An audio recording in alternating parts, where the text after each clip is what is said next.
Interview po tayo sa mga kababayan natin nagtatrabaho dito sa Germany. Okay.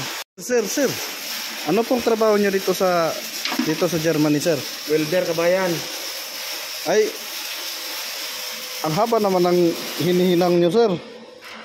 Mumulot ng pinang mga tornilyo. Ito lang ang trabaho namin, bigay na. Para namin welder. Paano yan, sir? Patingin? Ayan o. Ay, wow, ganyan pala yan. Magnet lang, magnet. Yan, mga bakal. Kabira, Tapos, welder. binabayaran ka ng euro dito. Wala naman pakialam ng mga company dito. Ang amo namin, walang pakialam. Basta lang na ano, kahit saan-saan kami, mamintura, mamulot ng bakal. Walang pakialam dito. Mag-Germany na kayo. Tama na. Guys, yan, Germany pa kayo.